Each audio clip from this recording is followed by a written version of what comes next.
Okay.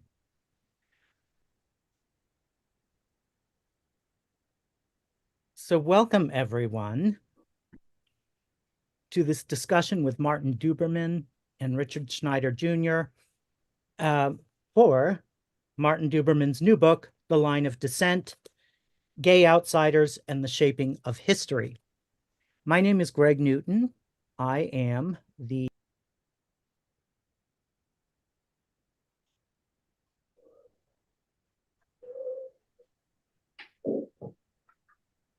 And it's on. I'm taking it off. I'm taking. Did we lose Greg somehow?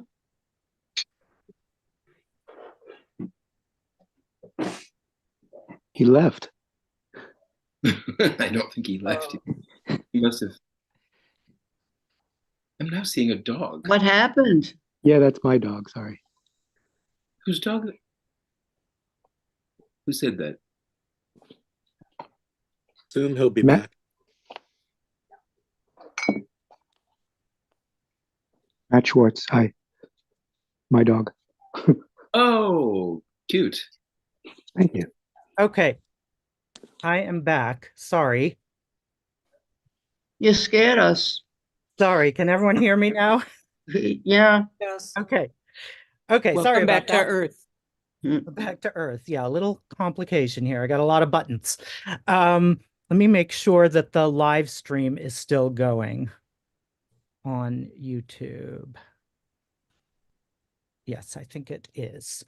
Let me just double check. Sorry about this, everyone. Please bear with me for one moment.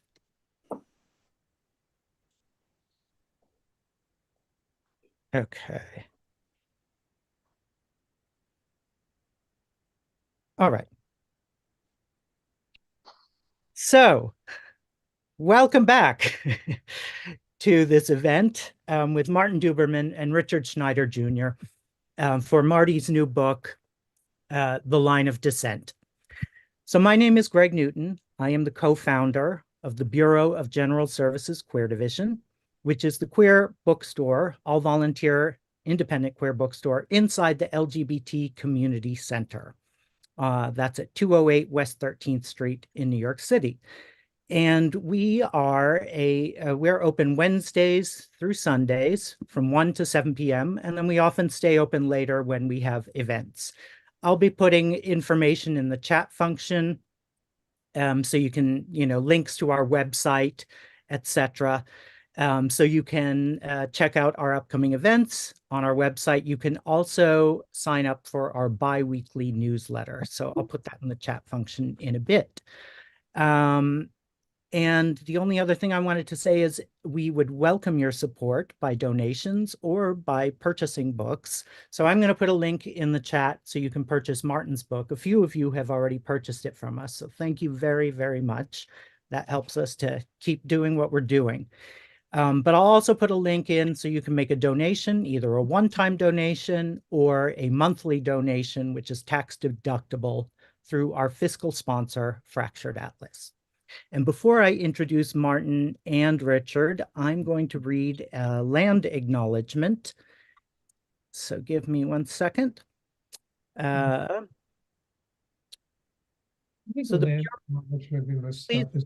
if everyone could please mute your microphones, that would be great. So the Bureau acknowledges that our organization operates on the unceded land of the Munsee Lenape. We encourage you to join the Bureau in signing up to make a monthly donation to the American Indian Community Houses Mannahatta Fund. The Mannahatta Fund, according to its website, is an invitation to all settlers and non-Native people who wish to acknowledge the legacy of theft and genocide that comprise the history of New York City and the United States. And you can find out more at mannahattafund.org. I'll put that in the link in the chat function as well.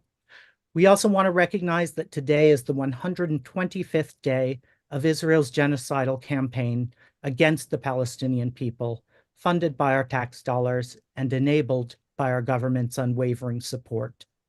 We hope that you will join us in calling for an immediate permanent ceasefire, an end to the siege, and an end to the occupation in order to stop the collective punishment of Palestinians and to ensure the swift delivery of much-needed food, water, medicine, fuel, and medical aid to the people of Gaza. And now it is my distinct pleasure to introduce our two guests. So, Distinguished Professor of History Emeritus at CUNY, Martin Duberman is the author of some 24 books, including Stonewall, Cures, Paul Robeson, Haymarket, and Jews, Queers, Germans. He is the recipient of numerous awards, including the Bancroft Prize, the Vernon Rice Drama Desk Award, 3 Lambda Literary Awards, a special award from the National Academy of Arts and Letters for his contributions to literature, the 2007 Lifetime Achievement Award from the American Historical Association, and the Whitehead Award for Lifetime Achievement. He has been a finalist for both the National Book Award and the Pulitzer Prize, and has received honorary degrees from Amherst College and Columbia University. He lives in New York City. Richard Schneider Jr., editor, is the founder and editor-in-chief of the Gay and Lesbian Review Worldwide, formerly known as the Harvard Gay and Lesbian Review until the year 2000, which he launched in 1994. Taking his doctorate in sociology at Harvard in the early 1980s, he was a university lecturer for the next decade before founding the G&LR as a sideline while working for a Boston consulting firm in the 90s. The magazine has been his full-time job since 1999. He lives in Boston with his partner, Stephen Hemrick. I should also mention G&LR is the publisher of Martin's book, and we sell the Gay and Lesbian Review at the Bureau, so you can always check it out in our store. And now I'll turn it over to Richard and Marty. Please give them a warm, visible welcome. I don't know how visible the welcome can be, but thank you. Thank you very much for the introduction. After the introduction, you can see why I'm doing the interview. After these bios, you can see why I'm doing the interview and Marty is the one being interviewed. His scholarship is very, very impressive. And we have been the beneficiaries of that. And I'm very grateful for that. And I certainly want to thank Marty for his many, many contributions.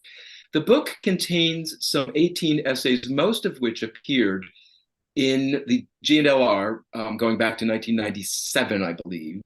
Not all of them. There were a few of the essays that came from other sources, but the majority, the vast majority really came from the magazine. And so we were very fortunate to have Marty contributing so many wonderful essays.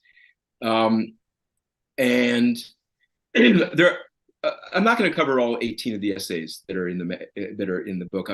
I'll focus especially on the 3 areas that I think are the most important, and then there's another half a dozen or so. I hope we have time to touch on them all, which I think are of interest for discussion. So the ones that I want to stress most are Edward Sagarin, and then one about Alfred Kinsey and C.A. Tripp, and one about Lincoln Kirsten. So let's start with Edward Sagarin, which was the first essay that Marty published with us back in 1997. And there's a really interesting backstory to this, because originally it was written as an article for the New Yorker. And it was, and they were paying him a huge sum of money. And here we were in our infancy. But Marty, for reasons that he will, I hope, explain to us, did not want to publish it, or he felt he could not publish it in the New Yorker. So we published this lengthy article about Edward Sagarin, aka Donald Webster Corey, in an issue in 1997. And so maybe Marty can walk us through this fascinating story about how we ended up publishing an article that was originally meant for the New Yorker. Yes, that's accurate. I forget the very beginning of the connection with the New Yorker in terms of this article. But what happened, cutting to the chase, is that I did locate Sagarin's widow, Gertrude Sagarin. And through Gertrude, I met their adult son, who had children of his own. In other words, I was actually brought into the family, as it were. And the more I got to know Gertrude, the more I admired her. And I've never, as a scholar, tried to please anybody, because that way lies all kinds of problems. But I did deeply want to please Gertrude. And the point came where she said, "What are you going to do with all of this material?" And I told her that I had approached the New Yorker with it. And they all but immediately said, "We'd love it, yes." And then they mentioned the sum, and I very nearly fell to the ground. Then, as a semi-poor academic, I mean, I've never heard such figures for a single event of any kind. So on I went, and on I continued to see them and do a great many other interviews and so forth. The point came, if I'm remembering accurately, where the initial deadline for the New Yorker was due.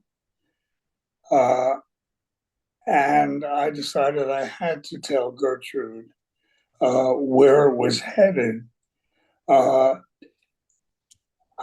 We hadn't yet gotten to the material that would have answered that by itself, namely, what did you know about your husband's extracurricular activities?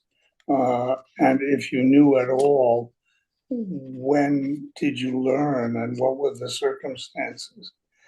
But all of that having been gone through, Gertrude, with tears really, and to say begging me is no exaggeration, to not send it to the New Yorker. She was, if I think this is the ballpark is accurate. She was about 80 years old. As she put it, I don't have very long. All of my friends read the New Yorker. Everyone will know. My life will be hell. Mine is a generation that still doesn't understand. And I may find myself bereft of friends and support. That was a tough blow for me, because I was already had tenure in a university, so it wasn't a publish or perish occasion. I didn't have to publish the article. Anyway, to cut this to the chase, what ultimately happened was I liked Gertrude so much, and her son too was a very decent sort, and so I just decided that I would remove it from the New Yorker. But I did get Gertrude. I told Gertrude this in person, and I said, I'm going to ask you something in return, and that is that I can publish it. I have a place in mind. It's a brand new gay and lesbian. We didn't have all the other initials then. A gay and lesbian magazine, which is of great promise, and it will be read by essentially a gay audience. So I want your permission to go ahead with that. And she, of course, gave it, and she was very grateful. And I patted myself on the back. Oh, what a good Samaritan you are. But refrained. And that's why I came to Richard. Long story ended. And needless to say, her 80-year-old friends were not devoted readers of at that time was the Harvard Gay and Lesbian Review. So I suspect it was read by a totally different readership. Let's talk just very quickly about Mr. Sagarin himself. He went by the name Donald Webster Corey when he published the very important book, The Homosexual in America, in 1951, a memorable year. And so tell us a little bit about about Sagarin's work and about the homosexual in America. He came to be called the father of the homophile movement. So how did he earn that epithet? And what did he say in this very important book from 1951 that was groundbreaking? It was astonishingly groundbreaking. 1951, we were just entering the Cold War. It was a ways off still, a few years. But the 50s, and I grew up in them, so I know wherever I speak, the 50s were, in our recent history, probably the most repressive of the last, whatever, 100 years. And those of us who were, I was myself 21 and just coming out, but only to myself. I was not having sex or approach anyone with my terrible secret. And that was the common feeling among people my age and with my background. Just glancing at some of you, though I only can see, in fact, 5 of you, you're not as old as I am, but you're old enough to have experienced some of those horrors for yourselves, I'm sure. If you know that period at all, you'll know that someone, in this case Sagarin, coming out with a full book in which he says homosexuality is not an illness. It is a genetic condition that in and of itself carries no weight. That is, it's going to make you neither a saint nor a sinner. It just depends on the particular social environment and the particular set of parents you happen to end up with. I confess that that, as I just posed it, remains to me an ongoing subject for debate. And the debate stands, as I see it, in an unfortunate space. Essentially, it's dead. You don't hear any discussion of, quote, the origins of homosexuality. You have to go to some very specialized journals, which I did for one of the pieces Richard cites. What made the book so important, and most of the early homophile leaders of both Daughters of Bilitis and Mattachine, I interviewed many of them, and almost uniformly, they said, this book changed my life. I had no idea that there was a counter theory to our being sick pathological creatures, somehow born evil, but the explanation didn't go into any detail. So, as they told me when I talked to them for the article, and that includes Barbara Giddings, who many of you know, I'm sure. Many of the people who were then active in Mattachine, like Al DeWeese, Al DeDion, and Curtis DeWeese. And they all said the same thing. It changed my life. I figured now I could have a life without at the same time regarding myself as some sort of sick puppy who hadn't yet been corralled and institutionalized. So that's that story. If you anything that it rouses in you that you might want to talk about would certainly be fine with me. Put that in the chat if you have questions, further questions, because I'm gonna move us on to the next Okay. the next. I'm just getting used to this gadget, I should tell you all. Oh no, you're doing great, Marty. This is fabulous. Your answer was very interesting, and it may stimulate some questions. We'll get to those later.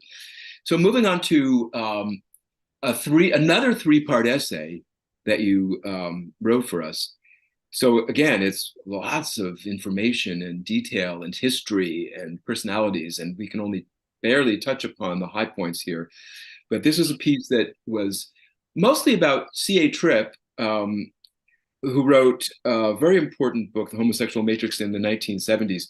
But it was also about Kinsey, because Tripp was kind of an acolyte of Alfred Kinsey. Of course, I think most of us know something about Alfred Kinsey. We know about, his theory of many people, many more people had engaged in homosexual behavior than was realized. It was much more common than thought. And he had the scale, the 0 to 6 scale that went from gay to totally straight with bisexuals in the middle. I think people know about that. But I don't think people know that much about C.A. Tripp, probably. And so perhaps you could mention something about the importance of C.A. Tripp, because you actually knew him personally, and you set up a study group much later. You wrote a very important review of his book that was one of the few favorable reviews of it, which was in the mid-1970s, I should say, this book. And this study group that you set up, and Tripp was invited, and you really took it very seriously as an important contribution to LGBT studies, let's say, back in that early gay liberation era, the 1970s. Right. So maybe you could tell us about C.A. Tripp. Okay. He was a very complicated and in some ways difficult man. He was very large in size and imposing. He was also extremely smart and had a grasp of the literature, such as it was in those days, to an extent that no one else, that certainly I knew, had. We became sort of friendly, never, even toward the end of the relationship, never exactly cozy, because I felt that one had to adopt a kind of posture with him in which one was an acolyte, and Tripp was the fount of wisdom. That's not doing the man justice. No sooner did the words come out than I realized I've started negatively. How typical, Marty. Anyway, let me first establish his credentials, but in terms of the book he published and the reception it got.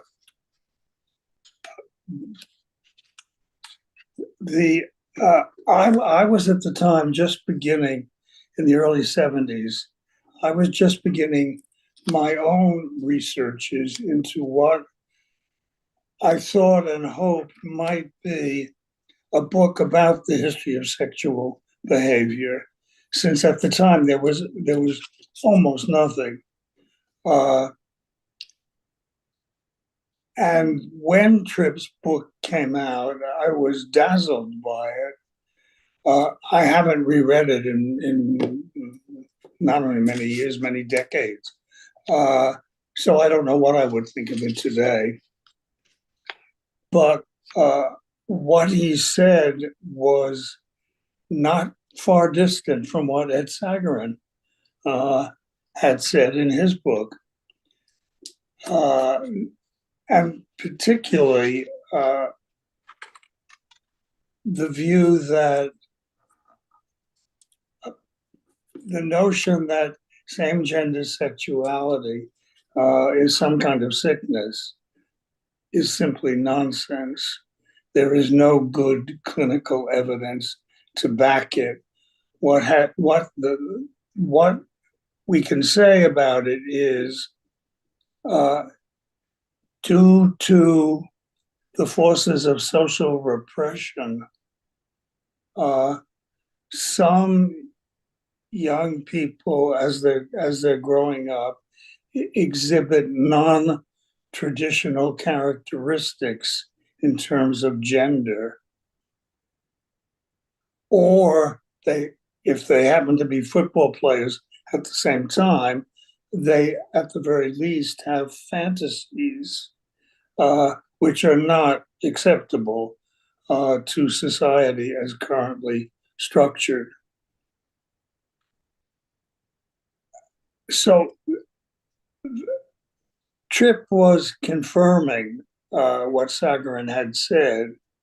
And Sagarin, though I won't go back, there's so much to talk about, really. But they were two voices in the wilderness, saying essentially, your sexual orientation is a function of social repression, and or perhaps, and this issue is still not, to my mind, being debated, discussed sufficiently. I don't find it being discussed at all. It's like gay is good, period, goodbye. You do not have to explore any further than that. Nobody can answer such a silly question, and the question has nothing to do with one's subsequent life. So just skip over it and have a good time. That was not the view of Sagarin. I mean, it was the view in the sense that he thought it's not an illness. It's not a condition that requires a cure. It is simply a differentness. So I don't know, Richard, whether you want me to talk at all. That may be quite enough about Tripp, but I got to know him fairly well. I could go into other aspects of the friendship or those two seminars that you mentioned that I set up in order to discuss his book further. But whatever you like. Well, let's see. It's just about 7:30 right now, and we have still quite a number of items to talk about.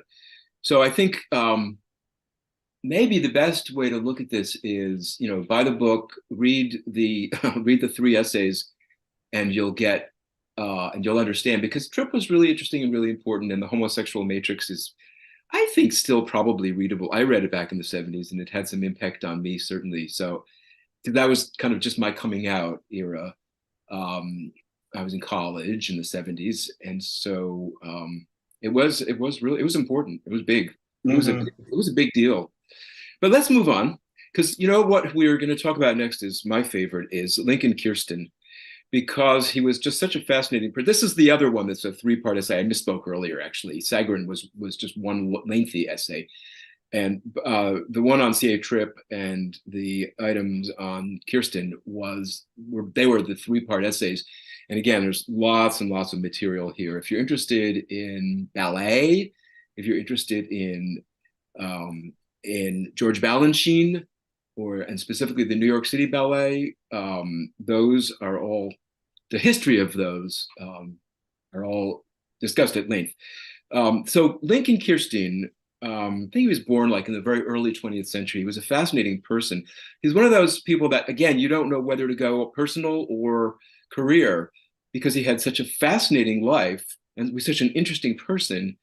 And he was just so out there, like really out in the sense, in our sense of, being sort of unashamed of being gay. But at the same time, what he accomplished was, co-founding the New York City Ballet, getting Balanchine to come from Paris to help him do that. These were huge accomplishments. So maybe you could just, I don't know, in a broad way, to talk about Kirstein. You can talk about his personal life, or his accomplishments with Balanchine and the New York City Ballet, whatever is your preference.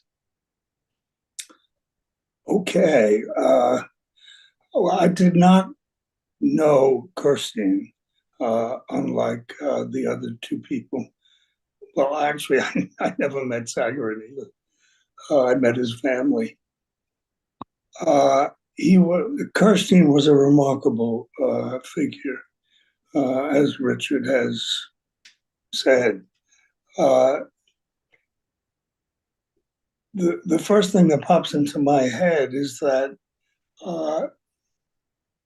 he would have been very comfortable in the current climate in which gay people have now asserted themselves. As an ongoing process, of course, and not everybody has or wants to. But we're miles from where Kirstein was in terms of time and space. He came from a quite wealthy family, though his father had grown up in poverty, but his father became one of the founders of Filene's department store in Boston. And Kirstein grew up with no sense of money and no sense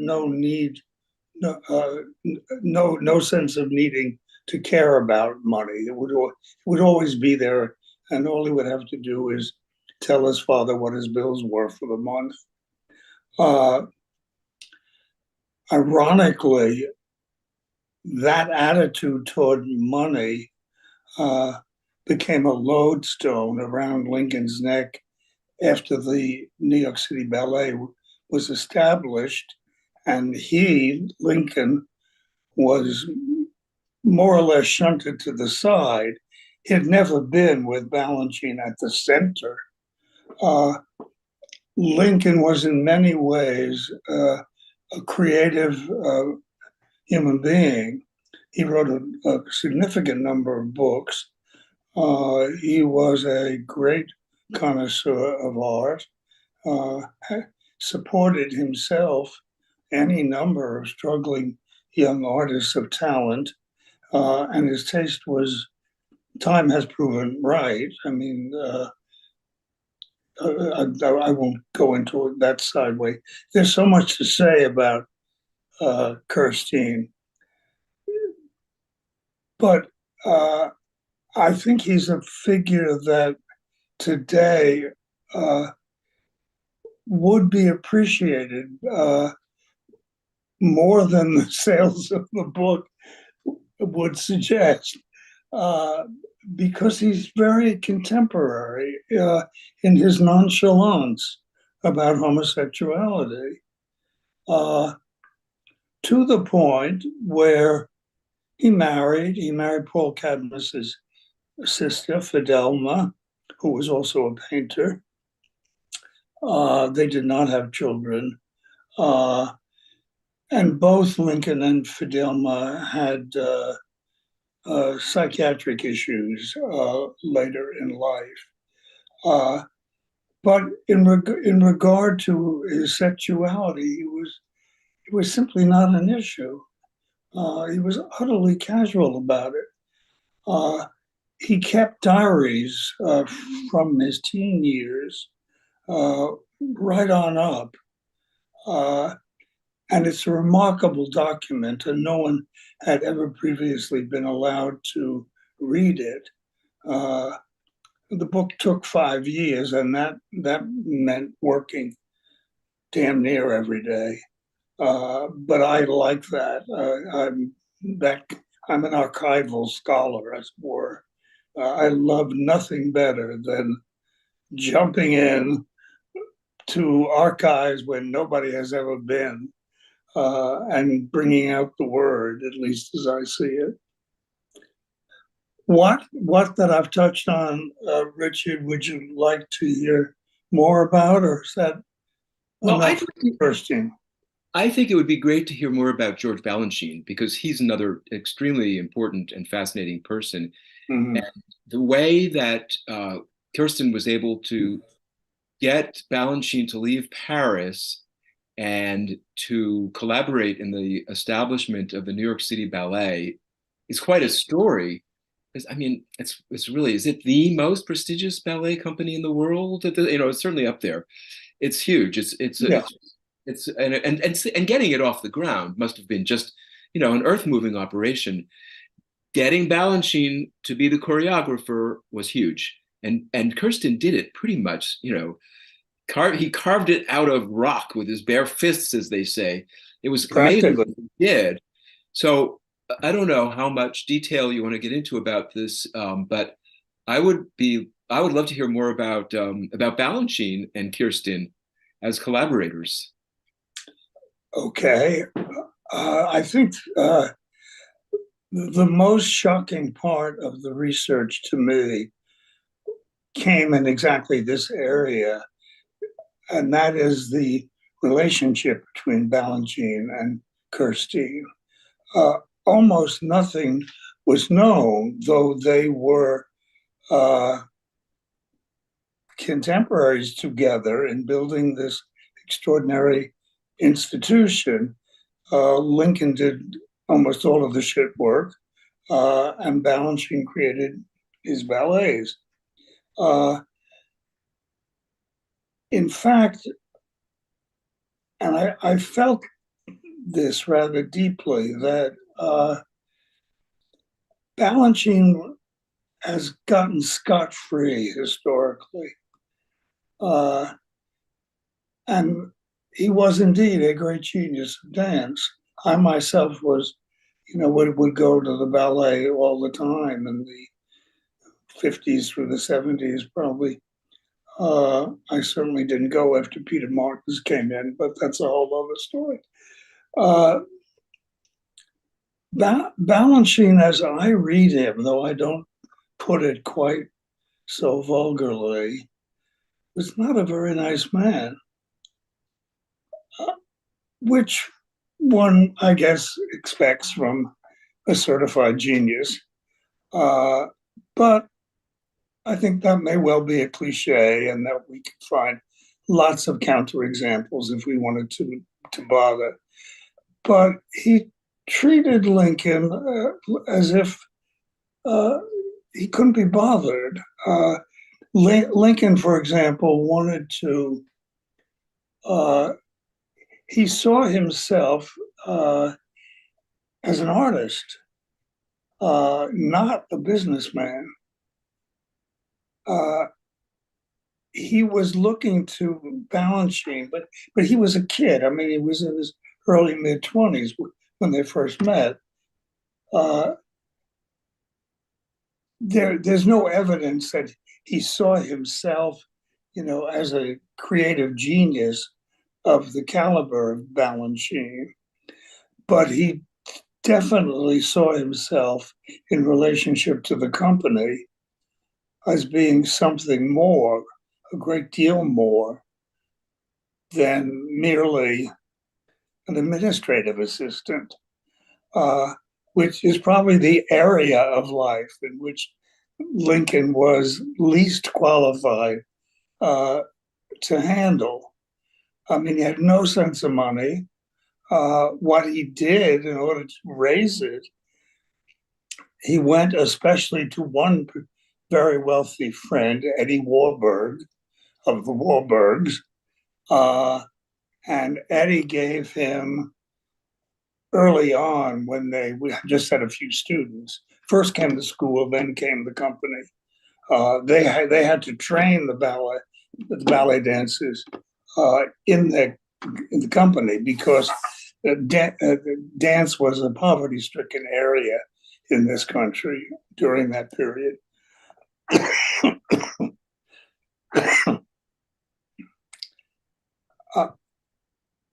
The fact is, in the early years, when Balanchine was told he had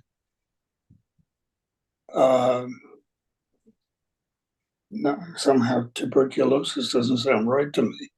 I think I have it right. It was tuberculosis, but Kirstein did all the schlepping back and forth to doctors and finding places that were suitable for somebody who was ill, covering for him when he couldn't come to the school, et cetera, endless administrative tasks, plus raising the money. Eddie Warburg, who was finally a rather trivial and not and frivolous, very rich young man, and at one point in the first couple of years, he just wrote Lincoln a check for $100,000. That was a true fortune in those years. You could buy a full course dinner in a good restaurant for $5. I can remember doing that myself, and it was still later than the period we're talking about. So yeah, I've got a chip on my shoulder about Mr. Balanchine. I'm probably the only living person who does. But I take nothing away from his creativity. But as a human being, I think he was quite closed off, not available to the trials and tribulations of mere mortals. Yeah, I think that comes through in the article. I think, as you say, you don't say it quite so vulgarly as that, but I think it comes through that he really wasn't, and he certainly wasn't very nice to Kirsten. And Kirsten is, the way it's presented, Kirsten is kind of our hero, and we were rooting for him throughout the three essays, and so Balanchine becomes kind of the heavy. But let's move on. We kind of want to stop and fairly soon. And I have a number of people, but I'm going to skip to Andrea Dworkin, who you wrote about, because she was a really interesting character. I promised that I wasn't going to ask any gotcha questions, but I did. But I wanted to ask you about Andrea Dworkin, because your view of her and your take on her in the piece that you wrote is so different from the impression that most people have, and probably most people who are listening and watching right now remember Andrea Dworkin along with Catherine McKinnon as sort of these anti-sex radical lesbians who wanted to censor pornography and take it away from us, and do all kinds of bad things. Even she didn't seem to be particularly pro-gay. She didn't seem to like gay men all that much. I could be wrong about that. And you will correct me.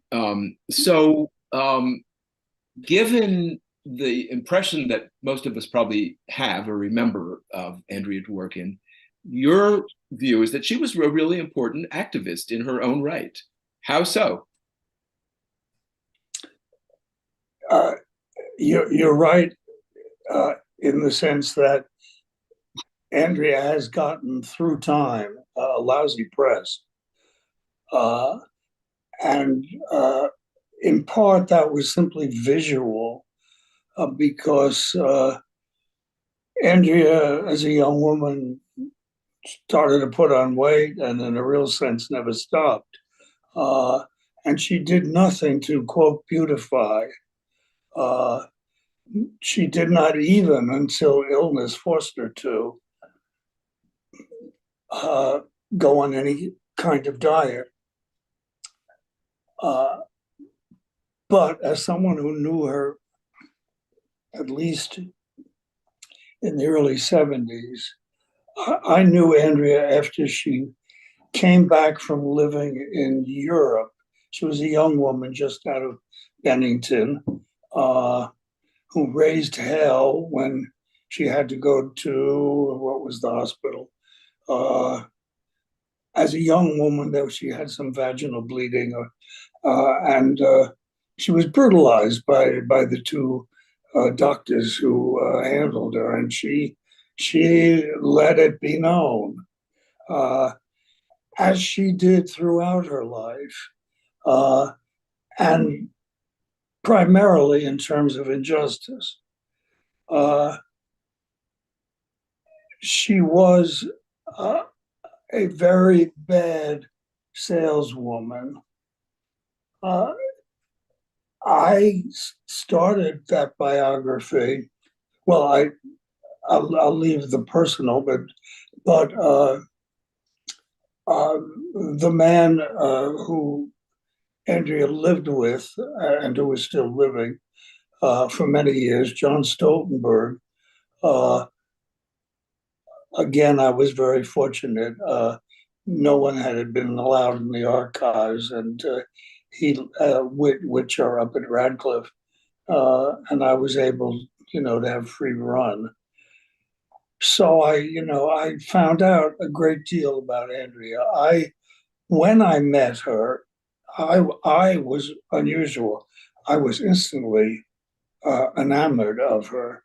I thought I've never met anyone not only so brilliant, but so offbeat. So, I mean, the brilliance was in the service of pointing to injustices of various kinds, and then sticking your neck out and suffering for it, while others of the next several generations reap the benefits and the glory. We some of us were starting up the Gay Academic Union then in the early 70s, which only lasted 3 or 4 years. It was no, I won't go there. It raises too many other issues. But Andrea, at that point in her life, was describing herself as bisexual. There's no question but what she was attracted sexually both to men and women. Her sexual history is simply too complicated. You'll have to forgive me, but I'm going to, having dropped that, I'm going to pay no attention to it, because there are other things to tell you about Andrea. When she and Catherine McKinnon, who many of you probably know or have heard the name at least, Catherine is still alive, was also very cooperative with me. She, like Andrea, is a dynamo. She happens to be a very beautiful, glamorous dynamo, unlike Andrea. But they were a wonderful team. And what they came up with was a kind of ordinance. They wanted to shape a legal instrument by which women who had been violently humiliated or raped, or described the unhappiness in their lives as due to the traditional roles of mother and spouse that they had been slotted into. They wanted Catherine and Andrea wanted they wanted there to be an instrument, a legal instrument, whereby women and men too, they made a point of saying anybody, though our primary interest and function is to help women, since nobody else is in this regard, and that is if you're being abused, you have a place to go, and that's the courts. And here is what, and they worked long and hard in formulating this ordinance.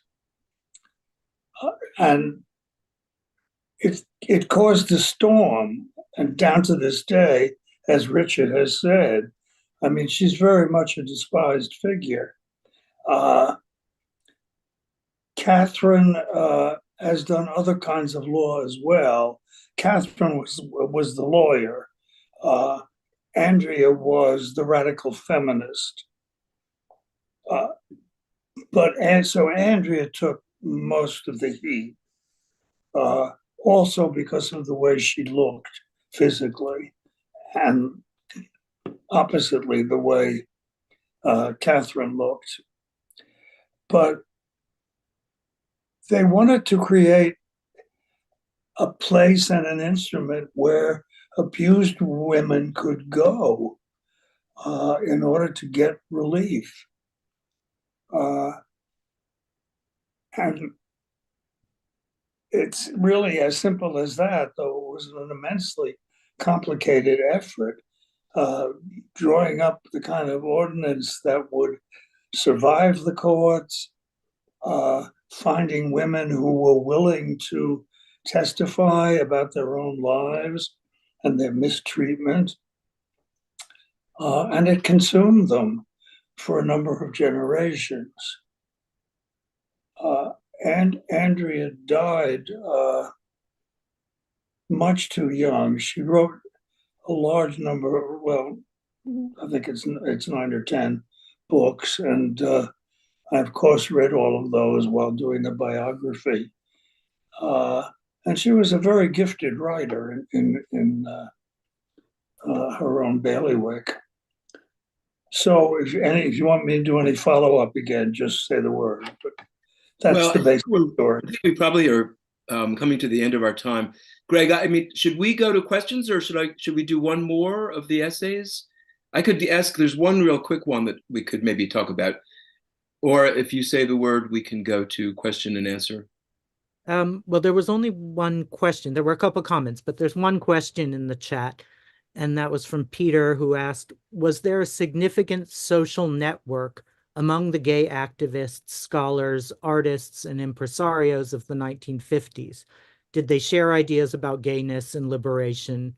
Were they siloed? What would you define siloed for me? What does that mean? Yeah, I guess what degree were their connections? Okay. There was the Mattachine Society, which had branches for men, which had branches in several cities. It never attracted more than a small number of men. Everybody used pseudonyms for protection. It's very hard to, I was there, but it's very hard to recreate the kind of terror that many of us lived under. It became so calcified that we would be self-destructive in ways we weren't even able to see, because the authorities in power, just one example would be the obvious one, the constant police raids of the very few gay bars that then existed. So Mattachine and the lesbian group Daughters of Bilitis That was the scene in the 50s. And finally, thanks to Marcia Gallo and her book, Daughters of Bilitis, we now have what is long overdue, namely a very smart defense of these early activists who until Marcia's book would not would see themselves as very cautious innovators, but were not quote radical. I'm sorry, I started this. This is a huge subject, but it's the point is, even if you were marching on Washington, a few dozen strong, 100 strong, in the 50s, wearing a suit and tie, or a dress, and for women only, a dress and shoes, that took enormous courage, given the forces of oppression, which were everywhere in those years. I would go to bars when I was in my 20s. I remember in Washington, D.C., you had to sit I think there may have been two bars. I only knew of one. You not only had to sit at your own table, but the only way you could get a drink was through a waiter coming to your table. Nobody was even allowed to stand up at a bar, let alone to talk to another human being. These people, the members of Mattachine and Daughters of Bilitis, they, for their generation and for the social climate of the times, they were remarkably heroic. And happily, as I said, Marcia Gallo now has done Daughters of Bilitis justice, but it's taken a hell of a long time. And many of them, alas, had passed by then. Cool. Maybe we have time for just my one last. Well, it turns out it's not an individual, but a relationship. You have a short chapter in the book about W.H. Auden, the great English poet. And it's not about his poetry, much as we love it. And I personally love W.H. Auden. It's instead about his relationship with Chester Coleman. And it was a very interesting relationship. They were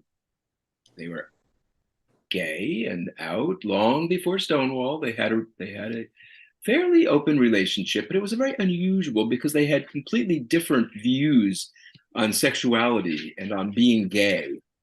And Auden was one thing. I'm not going to say Auden was one thing and Coleman was another. So maybe you could walk us through this very fascinating relationship between the great W.H. Auden and the pretty great Chester Coleman, who I should mention was a librettist and a poet in his own right. So tell us about those two. It was Chester Coleman as a teenager who threw himself on. My mind just dropped a ball. At Auden. Yeah, who threw himself at Auden, who was already an established, highly regarded poet. Chester Coleman, as a teenager, was quite a wild young guy. He seems somehow never to have swallowed the guilt pill, even though he grew up in that era. He thought being gay was just terrific, and he loved sex, and he couldn't get enough of it, and apparently was very skilled at it. whereas Auden grew up in an England that was, very, very stiff and proper. And Auden never was comfortable with his own sexuality. He never denied it, but he didn't enjoy it. He went through the traces, but not the drive wasn't the drive was so covered with garbage being churned out by the society and the press that the element of terror was a strong mix in Auden's sexual drive. He did it because he wanted to, but he did it in a fumbling, highly idiosyncratic way. Whereas Chester would sit down on a train. There was such an actual episode with Auden sitting in the next seat with him, and the car was roomy enough for three, and there was a soldier. I don't know when this was, or I think it was the 50s. And Chester, who was not yet 20, I think, started to grope him. Right, not only right in front of Auden, but in front of the whole railroad car. But that's exactly the way he behaved. And it was, of course, part of his charm, but it also got him into a fair amount of trouble. He was a gifted poet, from what I've read and from what I know. And Stravinsky, they collaborated. That is, Lincoln and Chester collaborated on a couple of librettos for Stravinsky. And at the end, Stravinsky let it be known that Chester was the more talented of the two. Yeah, interesting. So you've emphasized how different they were in their views and on sexuality, and how opposite really in their behavior, and certainly in their attitude toward being gay and their comfort level with being gay. So what kept them together? They were kind of an item. They lived together. They collaborated for years. So being as different as they were, what was the basis of their staying together all those many years? I'd have to resort to a cliche. They were deeply fond of each other. Sex, Chester made clear from very near the beginning that he was not monogamous, would never be, and Auden should take it or leave it. Even in the earliest years, Chester was simultaneously having an affair, a quite prolonged and passionate affair with the poet Harold Norse, since some of you may recognize, though his reputation has withered more than a little. Chester loved to cook. They would Chester loved the people that Auden knew. He was very fond of Auden, but I think this may be doing a disservice, but I think it's accurate. He was a kid who was, wanted to get where the action was, wanted to meet famous people, wanted to have great times, and being carted along by Auden to these various parties and events opened up everything to him. I mean, Auden was recognized quite early on as what he was, a genius. And and he was welcome everywhere. But he was a quite difficult character. Yeah. And drink was the devil for him. Yeah. I mean, I get the sense that, I mean, Auden, correct me if I'm wrong, I get the sense that Auden was genuinely in love with Coleman. Coleman was not in love with Auden, especially. He, as you say, was very promiscuous. He loved the life, he loved the glamour that Auden provided. So it was maybe a little bit of a quid pro quo. And my sense was that, I mean, maybe the tragic part of it or the sad part of it, I think Auden was genuinely in love with him. I think you might be right on target. Yeah. Except you managed to put it in a few words and I went rambling on. Oh, But no. I think you've got the essence of it. Yeah. Auden was in love and Chester was enjoying the contacts. He was in like. Chester was in like and Auden was in love or something like that. Yeah. Greg, how are we doing? I probably should not introduce a whole new topic because we're Right. past 8. Are there other questions or? There's one other question. So Bob Lederer wrote, I really appreciate Marty's wonderful historiography. I have a question about Andrea Dworkin's mistreatment by male doctors after her arrest for an anti-Vietnam War protest in 1965. She was being held in the Women's House of Detention, and her insistence on exposing this situation created a huge controversy. Can Marty talk more about this turn of events? I think you have it exactly right. And I think you've summarized it very well. I don't know that I can really add much. I know for some reason Grace Paley's name pops into my head, the wonderful activist and poet. All that I can recall at the moment is that Grace Paley was instrumental in either helping Andrea get out of jail or somehow getting some clothes to her. And perhaps it's all of it combined. It is in the biography, my biography of Andrea. So you can get more details there, but I'm afraid that's all that's at the top of my head. Well, that's certainly good enough for me. I hope others agree. So that I think I'm done here. If there are no other questions, Greg, I don't know what have you got? Why don't we just end? Larry Mass is asking what new projects Marty is working on now. Hi, Larry. Hi, Larry, you devil. Yes.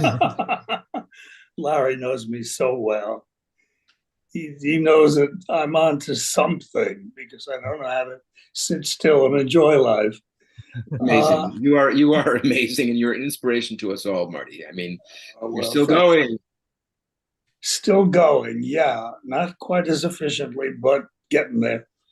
I have begun a new book, and it's weird because it has nothing to do basically with any of my preceding scholarship.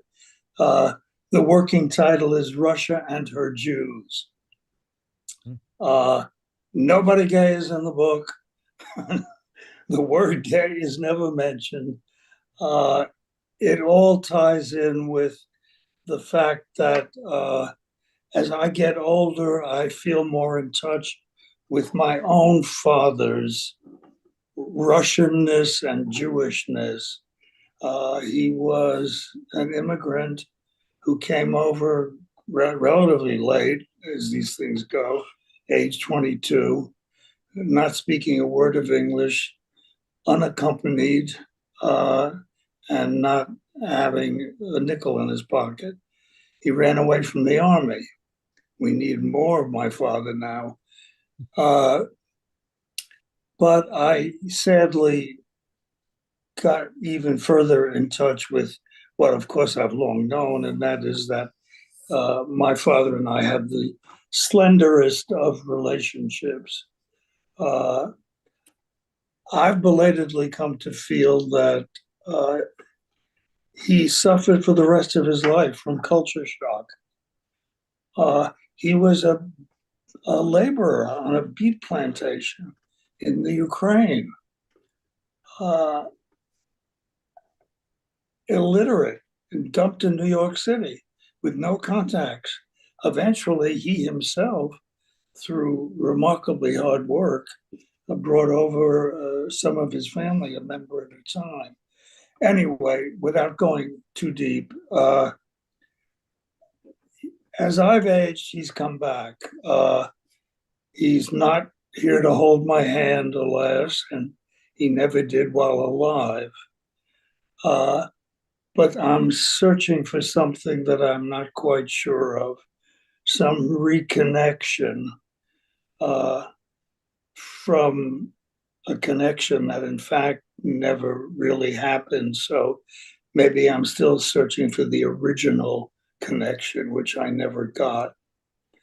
But in the process, I'm learning a lot about Russian history and Jewish history, Russian Jewish history.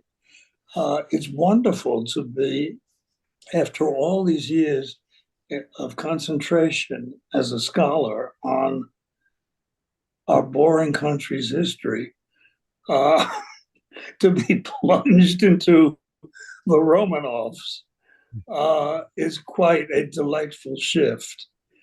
I'm hoping to finish the book, but it's such a large project that I know I may be kidding myself, but in the meantime, I'm having a good time.